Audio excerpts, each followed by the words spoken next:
Très long parcours, ce n'est pas de la vanité. J'ai un parcours complètement atypique. Hein. Dance like there's no tomorrow.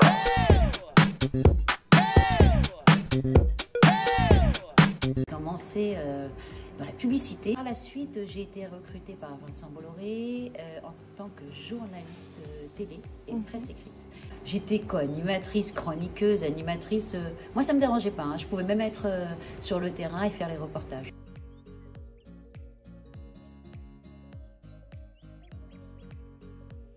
Le théâtre, c'est une grande histoire. À l'origine, j'avais monté en fait mon agence de com pour faire des affiches de spectacles, des dossiers de presse, etc., qui s'appelait Push Talent. Et j'avais l'intention de retourner en télé. Et il se trouve qu'on a eu besoin de moi dans ce théâtre qui s'appelait Le Temple. Et je me suis retrouvée piégée parce que je suis tombée amoureuse du lieu. Et donc du coup, on l'a rebaptisé l'Apollo Théâtre. Et je me suis retrouvée à gérer, il fallait tout refaire à neuf, hein, avec tout le staff, avec Philippe Delmas. Il a fallu remettre tout ça en plus moderne, c'est-à-dire avec des newsletters, de la com, l'événement, et avec des artistes de qualité, des artistes émergents et des têtes d'affiche. Donc il faut jongler avec tout ça. Mais les artistes, où ils viennent vers vous, il faut aller les chercher. Après, la ligne éditoriale de l'Apollo Théâtre, c'est l'humour.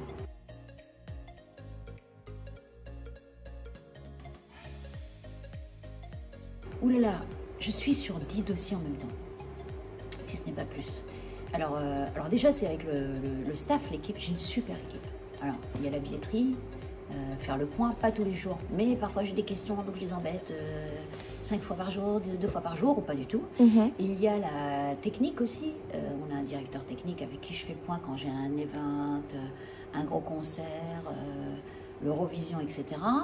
Et il y a cette partie événementielle que je gère toute seule, en plus de la programmation, qui est un peu plus lourde parce qu'il y a la partie, bien sûr, négociation. Il faut faire le devis, parce que j'ai l'air comme ça, mais c'est moi qui fais les devis, qui tape les petits chiffres, parfois des gros chiffres, tant mieux pour moi. Mais quand c'est des gros events et que c'est très chiadé, on est obligé d'y passer 2-3 semaines entre la technique, la billetterie et la partie contrat.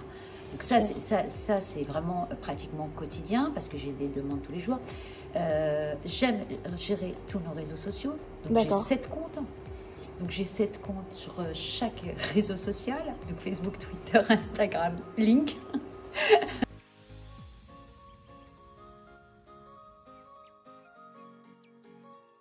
Et on en a eu pas mal des têtes d'affiche à l'Apollo. Après, c'est pas les agents qui gèrent, il faut le savoir, c'est la production. C'est le producteur qui vous contacte. Et bien sûr, c'est l'artiste qui accepte ou pas de venir dans un lieu aussi. Il faut une certaine image, l'accueil, la technique. Il ne suffit pas seulement d'avoir le smack et de le recevoir, ça ne suffit pas. Il faut derrière que ce soit très carré.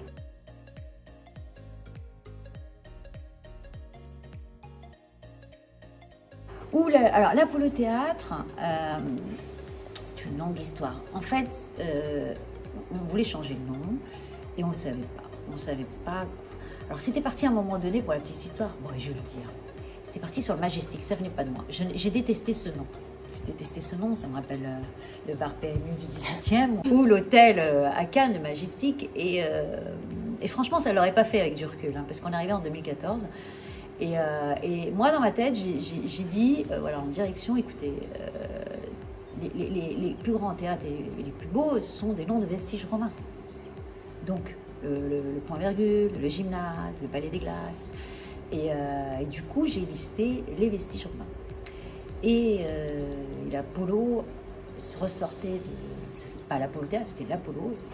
Puis l'Apollo Théâtre, New York, Harlem, Londres... Est-ce que c'est déposé en France? Ben non. Bah bingo, bah voilà.